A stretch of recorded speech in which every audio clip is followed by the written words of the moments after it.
When I was a young boy, my mother used to tell me a nursery rhyme about a cow jumping over the moon. How ridiculous! Who would ever jump over the moon?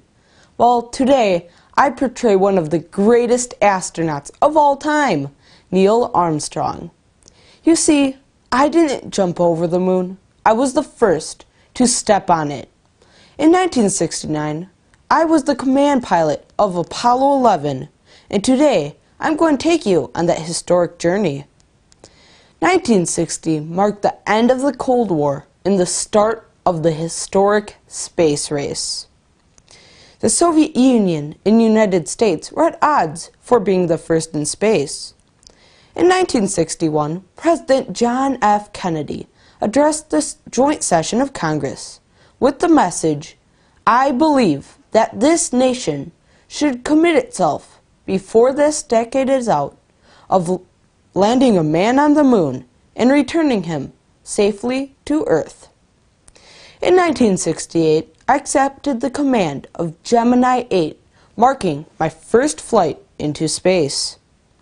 A year later, I was chosen to be a member on the Apollo 11 space mission, joining fellow astronauts Edwin, Buzz Aldrin, and Michael Collins to the trip to the moon. The flight went smoothly and took a little over 3 days.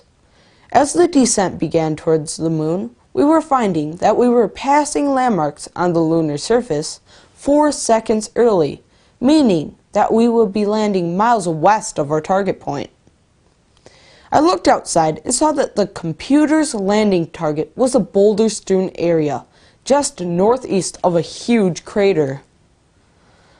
I took semi-automatic control, and with Aldrin calling out the altitude and velocity data, the lunar module took us downward, using its engine as a brake and slowly tilting us until we were upright and ready for landing. A light informed Buzz that at least one of the probes hanging off of the Eagle's footpads had touched the moon's surface. Then, 3 seconds later, the Eagle landed and we shut down all controls. We landed with about 25 seconds of fuel left. We landed at 3:39 a.m. on July 20th, 1969, nearly 4 hours ahead of schedule, and continued with the remainder of the post-landing checklist, as we were trained to do. It's been recorded that at the moment of approach, my heartbeat raised from my regular 70 beats per minute to 156. I could hardly believe it when I finally heard myself saying, "Houston, Tranquility Base here. The Eagle has landed." 6.5 hours after landing, I was the first one out of the module. The hatch opened and I descended down the ladder to the lunar surface. Moments later, Buzz followed. The view of the Earth was absolutely beautiful. This moment was the height of 8 years of intense dedication to space travel. It was the fulfillment of a dream, which people shared since the beginning of history. As I took these historic first steps, I had the honor to announcing to the world, that's one small step for man, one giant leap for mankind.